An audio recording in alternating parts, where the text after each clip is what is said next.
making all kind of sounds. They're not in silo. They're not alone. There are other people out there.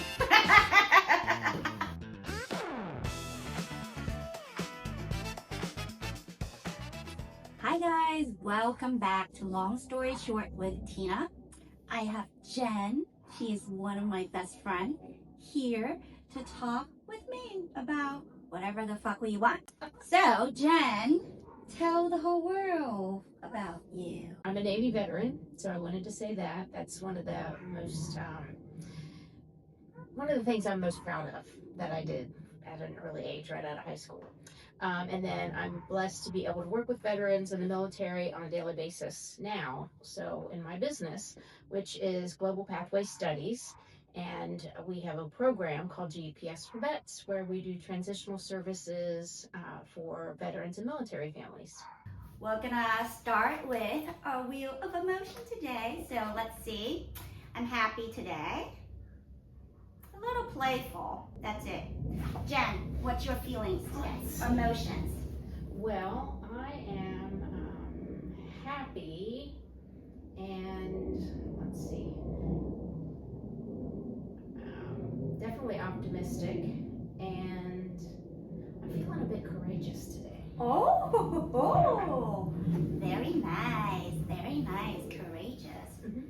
You said that you started to go into the service when Mm-hmm. you graduated high school. Mm-hmm. And then how long were you there for? I was on a 3x8 contract, which meant I did 3 years on active duty, 3 years in the reserves, and then 2 years in the inactive reserve. But I really enjoyed it, so I did my 3 years active, and then I stayed in the reserves for another 6 years, and then my ex-husband was a Navy SEAL, and I worked for the Seabees at the time, and we had just had our daughter, and when she was 6 weeks old, we got a letter saying that one of us had to get out, or we had to sign custody of her over to someone else, because it was during the Gulf War.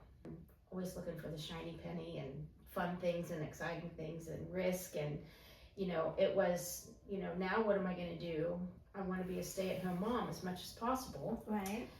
So I started a Mary Kay business. Okay. And it was very prosperous. Where I lived in Virginia Beach at the time, it was very big, and I made a lot of money. Ooh. And really, all I did was reorders. Mm-hmm. I called it milk box money because we used to get fresh milk delivered, and I would put the products in the milk box, and the people would leave the cash in there. So I called it milk box money. Being a mom and then doing something on the side, would you consider a part-time job, or is that like your full-time job, or just like It was part-time because when I first got out, my ex-husband was going through, he had finished BUDS, but he was going through the regular training once they get put into a team. And, I was bored, he was gone a lot, so I actually worked 3 part-time jobs. And before I had Alexa. But once I had Alexa, then I was just doing the reserves and Mary Kay. What about you? I mean, what did you do when you graduated from high school? Growing up in a immigrant household,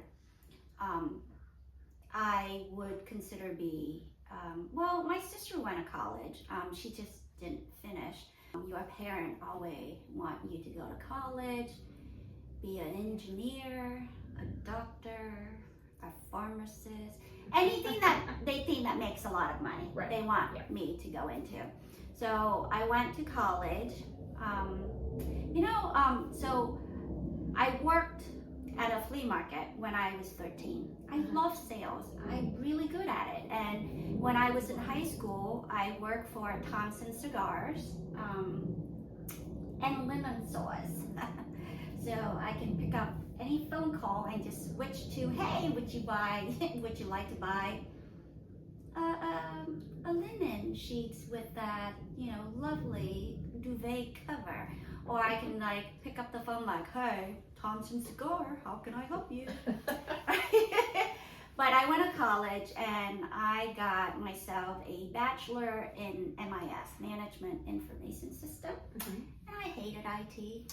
I hear that so often in education. Yes, it's like I didn't enjoy it, but I did it because that was what expected of me in a immigrant's household. So I graduated college and I got hired at JP Morgan Chase being a business analyst.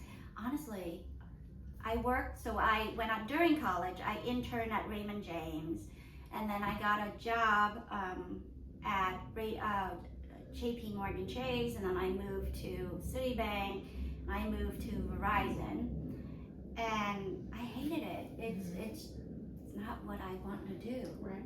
So then I got married, and then I get to stay home and have my daughter, and then stayed at home with her. So I love to work like you.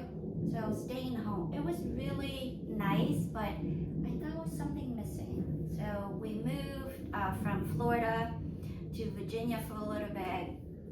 And then I got a part-time job at Dillard when we were in Virginia. And then we decided to move back to Florida. And then I stayed at home and do homeschool with Molly.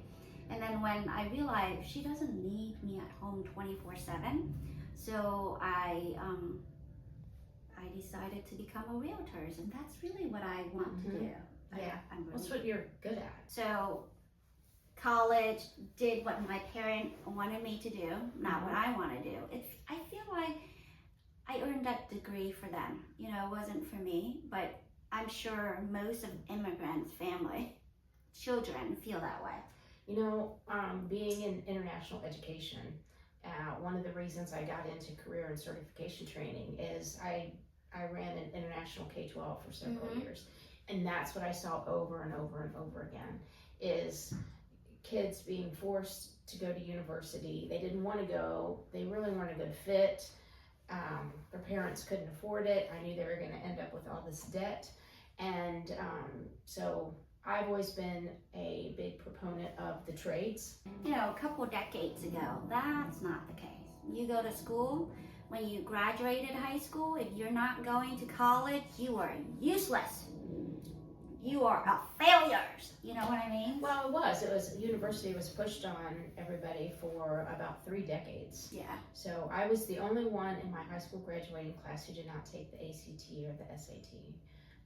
I refused because I said I knew I wasn't going to college. I was joining the military. So. She's always have to be the different ones. That's our Jen. But, you know, that's how you know that you have an entrepreneur mindset. It's, you just do the shit that other people don't want you to do. Yeah. So that's pretty much it. I mean, I did start over a few times and then, you know, obviously have kids, stay home, got a divorce, move away, and then, you know, now starting different career paths. And I think going back to, you know, starting over again, I run into people all the time who, and my question usually is, what do you want to be when you grow up? And people that are retired say, I still don't know. Oh, and I God. think that's really sad. And I think if people spent more time figuring out, you know, if money weren't an issue, what is your favorite thing to do? Take naps. Shit, Okay. I'll take naps. I don't know. all day long. You can't get paid. You sound like you are so successful. There is no struggle. Well, that's not true. Well, you know, tell us a few of your struggles. So, is it hard for you to decide to quit the service and stay home and being a mom? That part was not difficult, of course. But then when my kids got older, I wanted to go back in and, you know, full time. And they told me I was too old. So that was not something I expected. How old were you then? 35. That's not old. Well, it's not. But back then, the cutoff was 32. Oh, So. Okay. Anyway, that's changed now. And Right. It's different. But, you know, I think, you know, we talk about life struggles and, you know, getting divorced. starting over that way, you know, when I got divorced, my daughter and I moved back to Kentucky where I grew up. And so starting over there with jobs and family and friends and all of that, you know, and then it's just still trying to keep connections with people that I was in the military with and I lived with. And so I started, I worked a couple of jobs up there, but my issue was that I was so used to the military life. And, you know, in the military, one of the things that I always crack up at is when people say, well, I could not join the military because I don't like to be told what to do.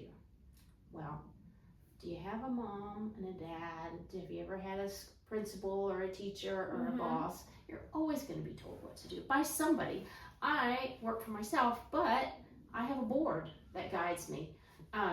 So, you know, in the military, you get to your duty station, they train you what your job is, you do it, they pretty much leave you alone, right? So, you know, I get out into the corporate world and I start working and I find bosses that hover, stand behind you, checking in with you all the time. They want you to report, you know, what all did you do today? Well, to me, that's a waste of time. Let me just do what I need to do, right? And then trust report me to you when I'm done. Yeah, and then you'll see from, you know, the whatever I produce that I have been working. So, you know, I think there's a lot of things like that. And so I just got frustrated and I felt like I was wasting a lot of time. And so I started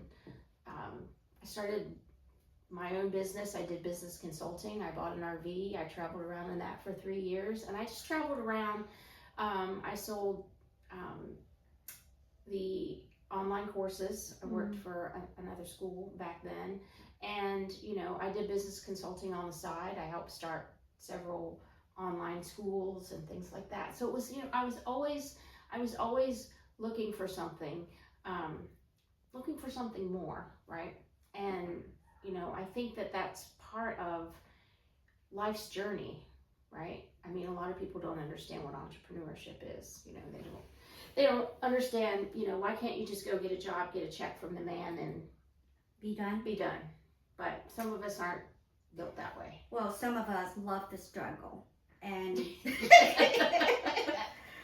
we got a kick out of struggling. And I think that's a lot of people don't realize that being an entrepreneur or being a strong woman, there's a lot of struggling. Like you mentioned about your divorce, moving back to your family. I don't know, but I feel like as far as the divorce, I am one and done. Holy cow! I don't know how people can do it multiple times. I can tell you, but you're crazy. That's what I'm saying. You love struggling. I don't love struggling. I mean, you know, there have been years and decades where I've made a lot of money, right? And then, you know, up until the time I started a nonprofit, which is a totally different endeavor for me, and that's what's I'm not really talking about just money struggling. I'm talking about divorces and life. Holy smoke. Yeah. You know, if I can lock myself in my house and not have to struggle, that will be me. Leave me the fuck alone. Just me and my dogs.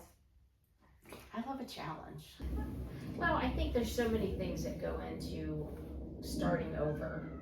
And, you know, marriage, kids. One of the things that for me is difficult is adult children, being a mom to adult children. You know, when they're babies, you think, oh, this toddler and this talking back and this no, and, you know, fingers under the bathroom door, you know, you can't get any privacy. And then, you know, they get older, and that transition is really tough because you still want to be there. You love them the same as you did when they were little, but you have to give them freedom. How much freedom? Right? Oh, Lord. I mean, well, you know, it just depends. So I have a teenager now who... God bless you. Right. So that's a struggle in itself, right? But that's starting over, like you said, you know, when they're 5, they're 6, they're so cute, they want to be around you all the time. they, they can't have enough of you. And then you're like, oh my God, when can I get a break? And now I feel like she's a teenager, and God, I barely sees her because she's like, I'm hanging out with friends, I'm doing this with friends. Oh yeah, I know who you are, but I don't have time for you. I mean, our job as parents is supposed to be to train our kids to be independent and take care of themselves, right? But that's really tough, especially when you see one of your children maybe going down a path that you went down, and you know it was hard and you knew it wasn't right, and you try to help. Well, that's not always the best thing to do. And so, one of the things I love about my kids is we have this agreement where, I don't get my feelings hurt if you say, Mom, I got it, right? Like, step back. And then, and it has to be sometimes, and I know I did when I was growing up and going through my early 20s, and you gotta make your own mistakes. You gotta learn the hard way sometimes. Yeah, that's tough. But let me ask you something. You said you don't get your feelings hurt. Did you have to train yourself for that? Because I get my feelings hurt now. Yeah. And I'm a big believer in therapy and having somebody to talk to. And I've done that with my kids too as they were growing up. And part of that is the person they were talking to would share certain things with me about, well, when you say this is what it seems like to them. And so then I got a better understanding of how what I'm saying, even though my motive was to try and be helpful or to save them from hurt, to them it was telling them what to do and being in their business. And so but the other thing as that goes, even when I have disagreements with my kids now, you know what, it's like, let's just talk it out. Because a lot of times, I learn this on a regular basis too, don't text. Oh, yes. When you're having some sort of misunderstanding with somebody, you gotta talk it out, and you have to be willing to listen to the other person. Admit when you were wrong, say you're sorry, but then you also have to make sure that when you say you're sorry and they accept you're sorry, you gotta leave it be. Right? Yeah, that's really good advice, and I am still learning. But growing up as a Asian American family, we don't believe in therapists. That's just some weird things that we don't even talk about our emotions. So for us to know what we need to do and how to talk, that's hard. And I think that's kind of one of the reason why I have difficulty with relationships and open up and expressing my feelings, right? Because we don't know what feelings are. I mean, it's either you're happy, you're sad, you're mad. You know what I mean? The basic. Yeah. So for me now that, my daughter is her teenage years, and she was, she's born here, living here. She doesn't understand the Asian tiger mom kind of way. Right. So I have to start overbuying, looking at what my mom did to me, and said, I don't think my daughter gonna like that. Then I have to start figuring out a different way to kind of talk to her, and that's hard. So it's difficult because I've done some international travel, and I've experienced several different cultures. And you and I talked about this yesterday or the day before. As I said, Americans are very sensitive, right? Yes. People get offended so easily, and upset by certain things, and and I think you have to, your struggle is real because you've got the Asian upbringing, but your daughter is born in America, and your ex-husband is from here, right? So you've got to play that balance. Right? I got to do the dance, and I'm not very good at dancing. You actually are kind of good at dancing. Kind of. Thanks to all my friends here. Well, you don't get any dancing skills from me, that's for sure. But yeah, it is different. And now that my daughter is a teenager, and I have problems all the time, and I come to my friends who have older kids and just kind of like, what am I going to do? This is over. It's the end of the. And it's for them, was like, we've been through it. Just take a deep breath, step back. This is what you do, and it's so helpful. But I think parenting now is not the same as 2, 3 decades ago. Especially when you don't live near your family, and being in the military and going into the military early, the people I worked with in the military, they became my family. Right. Because Yeah. I was with them all the time. Right. Yeah. We did everything together. We spent most of our days together, and then on the weekends, the same thing. And so for me, I remember the first time I didn't go home for Christmas, and I stayed, and my friend Tammy and we went to the laundromat and went for Chinese because it was the only thing open. And it was like, you know what? This is okay. This is actually kind of fun. We lived in San Diego. It was beautiful. But I think so. It was easy for me when I moved to a different area to find a tribe. I think that, and my mom says this all the time too.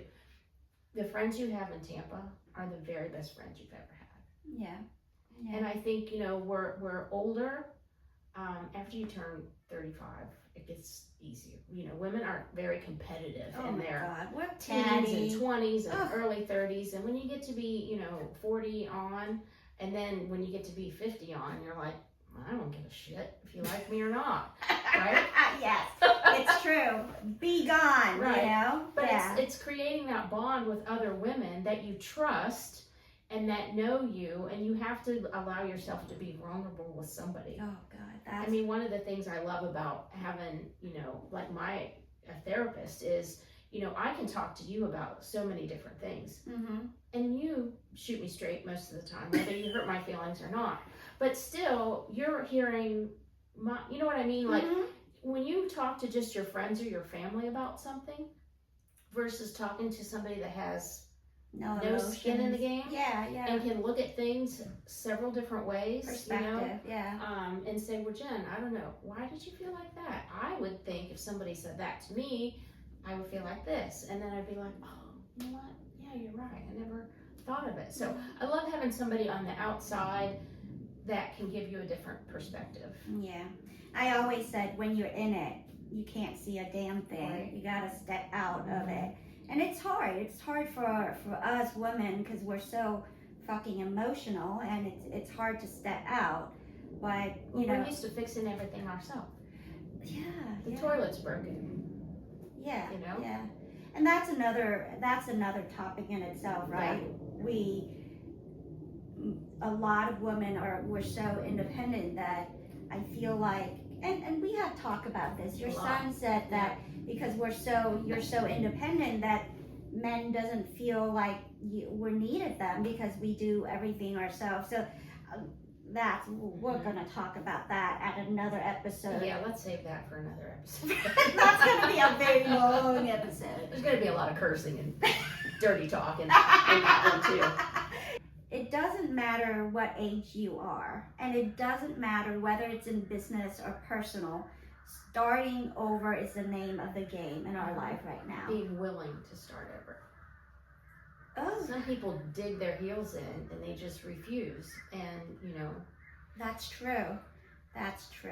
Struggle changes are real, and just be sure to have somebody to talk to. Yeah. Whether it's a therapist or a best friend, or both.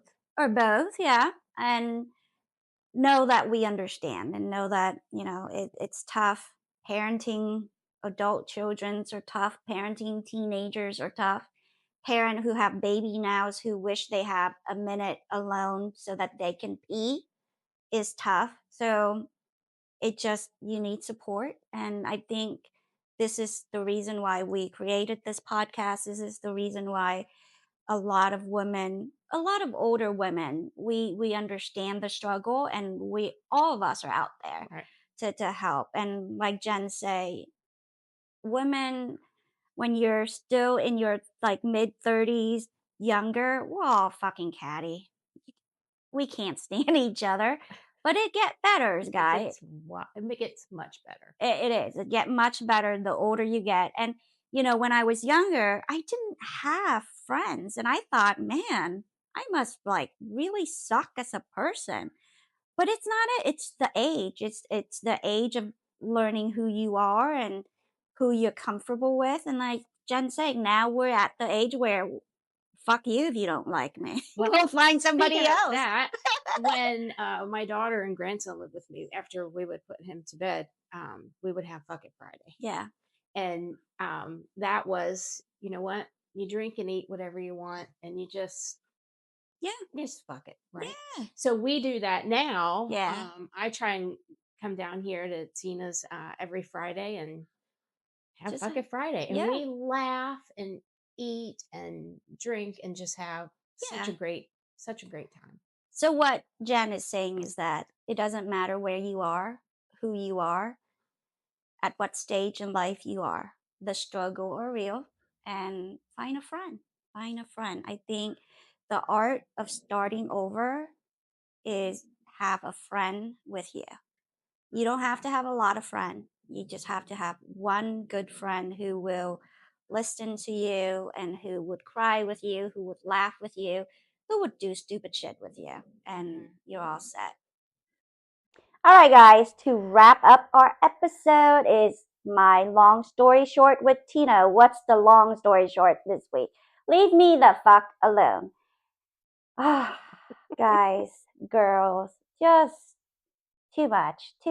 Well, last week I told you about Hinge, and I don't like it. I have a few other people tell me, oh, you should go on there and just, be honest of what you're looking for. And it's fun. It's part of the process. Guy, leave me the fuck alone. It is depressing. I don't like it. I don't want to do it. And if I ever find a guy, he's just gonna drop on my lap by chance. I'm not looking for him. I'm not downloading any more of those dating apps. Well, aren't you going to have a difficult time with a man if you just say, leave me the fuck alone? They're not going to want to come around you. Well, that's a catch-22 that we're not going to talk about. Oh, okay. But leave me the fuck alone. I'm going to shut the hell up. Yeah. What about you? Do you have a long story short this week? No, get into that. I'm sorry. Get into that. What? We're not going to talk about it. No, it's the whole reason why people are watching the podcast. Why do you not? Yeah, talk about it. You want a man, but you don't want to talk to a man? It's hard. I do. See, I'm not a type that I like to date around. And I know my friend, I have mentions like, I just don't want to have to say, hi, my name is Tina. I do this for a living. This is what I like to do. It's so boring. But then they said I do that on my profile already. But still, I don't know. I don't know. Say get naked and get in the bed? Oh, yes. And shut the hell up? Yes. That can be good. I mean, the thing is, don't you think if you don't have that kind of net connection in bed, you might as well stop dating? Because I don't know. I just don't know. I mean, I'm happy where I am right now. It's nice to have that warmth, of a guy once in a while if you're cold or lonely. But I don't get lonely because I have you guys. I know, I'm confusing, but who isn't? Okay, so leave me the fuck alone. I don't need people to tell me how I should. I am a true believer that if there's a man out there for me, he's just gonna come and knock on my door one day, or when I'm working in my garden, he just fell on my lap. And that's it. Okay. Well, there you have it. Yep, that's my long story short. Leave me alone. I don't want to talk anymore about dating apps. But yet, she has a podcast. What does a podcast have to do with about talking? Well, okay, see, this is one thing about me. I'm kind of bossy, and, yes, I'm Asian, okay? I need to open up. You gotta, keep... Asians don't usually open up. I know. This is why you gotta peel me like the onion. And I'm, While we leave you alone. Yeah. Okay. But you see how like when you peel an onion, what do? You cry a lot. I'm gonna make you cry. It's gonna be so fucking hard for you to peel me up. But once you peel me up, it's painful, but it's good at the same time. I'm learning. I'm learning. That's why I got my wheel of emotions. Guys, just give me a little bit of time. And I will let you know if I open my onion is peeled enough. Let's just be careful. But let's just not go there with onion? your onion. Okay, let's fine. just not. Fine. What about you? Any long story short? Any dating app problem? No. Are you on dating app? No. Okay, No. see? I Why? tried it years and years ago, and the freaks just come out of the woodwork. So, no. Yeah. See? Let's save that for another episode. The whole guy thing. Yeah, the whole let's. thing. Yeah, let's. It's so different now, and like I'm in my late 50s. She does not look it.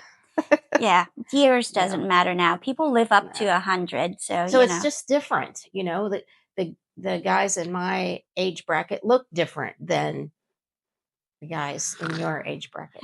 Whatever. So, I think. But I think my long story short would be find a tribe, don't give up, and just live life to the fullest. Long story short is your frustration. Your frustration with your tribe. You're frustrated with me. No. I roll my eyes at you a lot, but I still love you. But sometimes I just get up and walk away from you, which I did Friday night. Yes, she did. Friday night, she just walk away. And I'm like, okay, let's sit down. Let me explain to you what I just meant. It's pathetic. Sometimes I don't want to hear it either, right? I want you to shut the fuck up. That is also a struggle for me. That's why you have to just get up and leave the room. That's true. Yeah. She does that. But this is why we're still best friends, because she was like, Tina, you just, she did. But then we still end up, she still stayed over and we still have had great time. Yeah, so her long story short, she walked away. Alright, anything else you guys want to touch upon? I think we're good. I think that's good. Yeah. All right, guys. Thank you so much for tuning in to another episode of Long Story Short with Tina. Tune in to see us every Tuesday. We'll have a new episode. And again, if you have any struggle, any comment, any topic that you want to discuss, comment below and we will see you next week. Bye, y'all.